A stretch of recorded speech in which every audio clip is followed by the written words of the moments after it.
अब जो प्रसंग चल रहा है,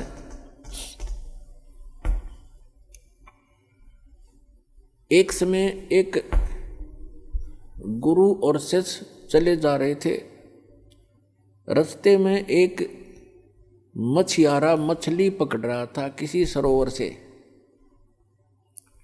और वहां से जाल भर के और बाहर डाल रहा था। वो तड़प तड़प कर शरीर छोड़ रही थी। उस लड़के ने, शिष्य ने, छोटा बालक था 10-15 वर्ष का, उसने पूछा, गुरुजी ये प्राणी जो ऐसा अपराध कर रहा है इसको क्या सजा मिलेगी? गुरुजी कहने लगे, बेटा फिर बताऊंगा, अब आजा। सुमन कर अपना चलते सफर कर रहे थे। 4-5 वर्षों के बाद क्या देखा, एक हाथी का बच्चा मस्ती में उछल कूद मचा रहा था।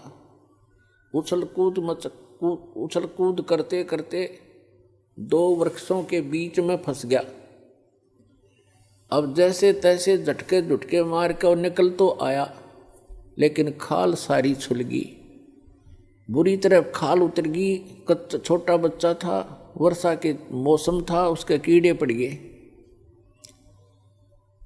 सैकड़ों की, हजारों की, लाखों की संख्या में कीड़े उसको मोटे मोटे कीड़े खान लग रहे, और वो चिल्लावा बुरी तरह।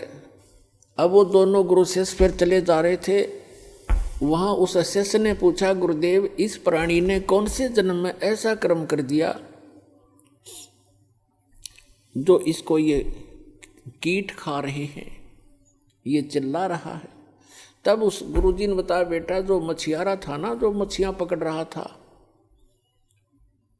और वो मछियां तड़प तड़प कर जीव छोड़ रही थी, प्राण त्याग रही थी।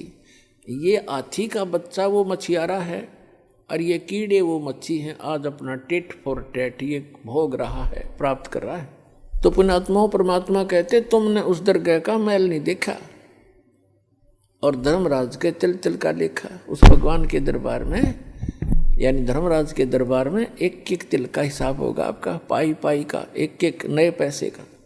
अब हम आते हैं जो दास आज आपको सत्संग सुनाने चाह रहा था, अभी तो भूमिका बनी है।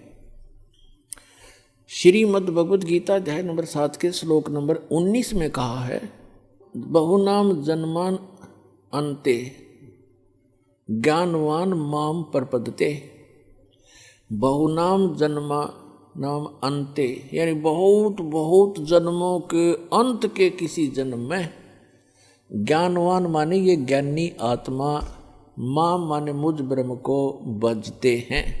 बहुनाम जन्मानाम अन्ते ज्ञानवान माम प्रपद्यते। और वासुदेवम सर्वमिति सहमात्मा सुदुर्लभ है। ओए होए, क्या बताते हैं कि वासुदेव सर्वमिति, बहुनाम जन्मानाम अन्ते, बहुत बहुत जन्मों के किसी अंत के जन्म में ये ज्ञानी आत्मा ब्रह्म तक इनकी बुद्धि पहुंचती है, ब्रह्म तक। और ये बताने वाला साधु संत महात्मा के वासुदेवम सर्वमिति, वासुदेवम ये बताने वाला महात्मा तो सुदुर्लभ है कि वासुदेव ही सब कुछ है, वही सबका उत्पन्न करने वाला है, सर्व उत्पादक है, वही सबको पूज्य है, वही पाप नाशक है, और वही इष्ट रूप में बना कर पूज्य है। ये बताने वाला कि वासुदेव सर्वमिति, यह बताने वाला कि वासुदेव ही सब कुछ है। ये तो कंटिन्यू ज्ञान चल रहा है। पहले तो तीनों गुणों ब्रह्मा विष्णु महेश तक की भक्ति को खुद रिजेक्ट कर दिया, अपने सतर की तीनों की भक्ति को रिजेक्ट करके ब्रह्म कह रहा है ये काल श्री कृष्ण में प्रवेश करके कि मेरी भक्ति केवल ज्ञानी आत्मा करते हैं, और वो भी मेरे सही ज्ञान को ना समझ कर मेरे वाली ही घटिया अनुतम इस गति में स्थित रहे। हो गया स्पष्ट। अब ये कहता है कि ब्रह्म से ऊपर जिसकी बुद्धि जाती है, ब्रह्म तक भी मुश्किल तो ये ज्ञानी आत्मा कोई कोई किसी अंत के जन्म में, बहुनाम जन्मानाम अन्ते ज्ञानवान माम प्रपद्यते, बहुत बहुत जन्मों के किसी अंत के जन्म में किसी ज्ञानी आत्मा की बुद्धि ब्रह्म तक पहुंचती है। और वासुदेव सर्वमिति, वो वासुदेव है सब कुछ, उसी वही पाप नाशक है, वही पूजा के योग्य है, वही सबका इष्ट होना चाहिए और वही पूर्ण मोक्षदायक है, वो सारी सृष्टि का रचने वाला है। ये बताने वाला महात्मा तो सुदुर्लभ है, बड़ी मुश्किल से मिलेगा। अपने आत्माओं, ये गीता और वेद कोई बालकों के लेख थोड़े ही थे। ये ऋषि महर्षि शर्मा के चले गए, इनको कख नहीं पता चला। क्या बताते हैं? सूक्ष्म वेद में परमात्मा ने स्वयं आकर बताया है कि 9 मन सूत उलझिया और ये ऋषि रहे जखमार और सतगुरु ऐसा सुलझा देगा उलझन दूजी बार। परमात्मा जो लाए का काम करते थे और 1 किलोग्राम 1 सेर सूत उलझ जाता, वो कच्चा सूत, उसको सुलझाने में 2-2, 3-3 दिन की दाढ़ी चली जाती थी उनकी। अगर गांठ पड़ गई तो धनी का सूत, फिर वो कपड़ा महंगा बेकारी, उसके उल्टा पटक दिया और पैसे लेने आ रहे, तो उसको सुलझाना पड़ता था कि ये टूटे नहीं, और तब वो कपड़ा बन सकते थे जब उनकी दाढ़ी बननी थी।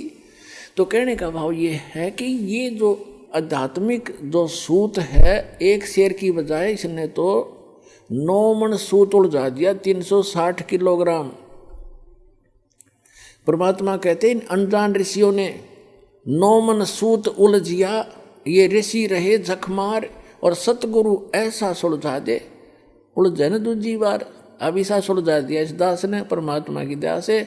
इस कलयुग में नहीं उलझेगा यू तत्व ज्ञान।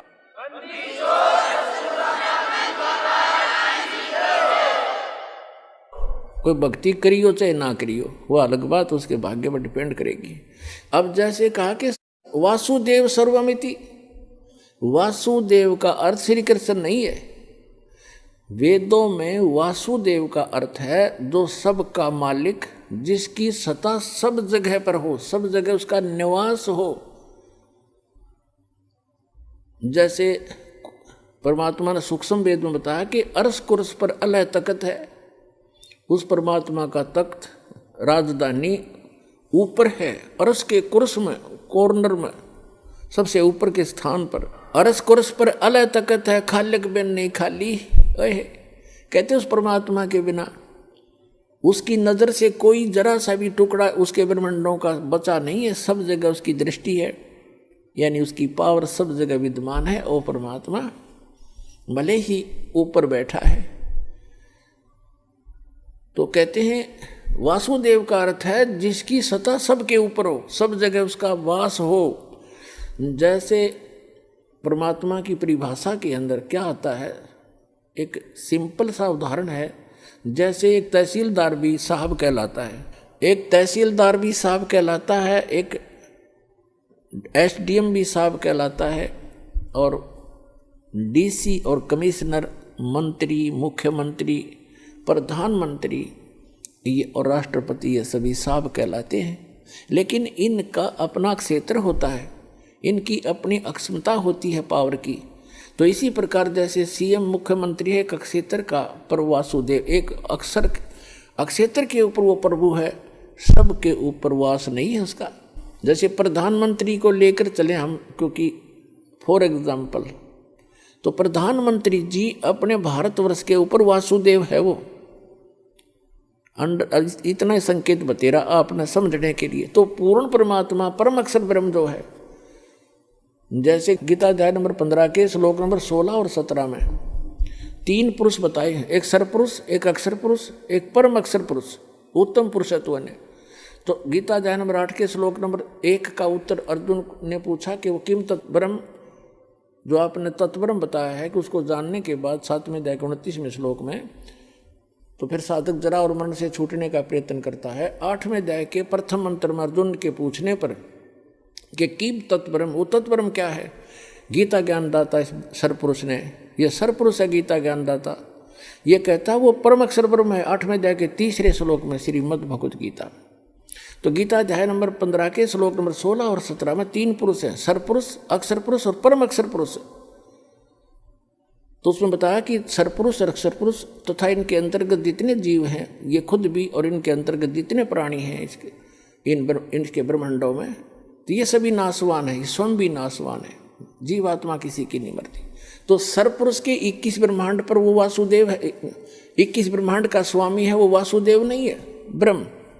और श्री कृष्ण केवल एक विभाग का मंत्री है, सतोगुण विभाग के मंत्री हैं एक ब्रह्मांड के अंदर। वो केवल अपने विभाग में ही प्रभु है, वो पूरे ब्रह्मांड में भी स्वामी नहीं है।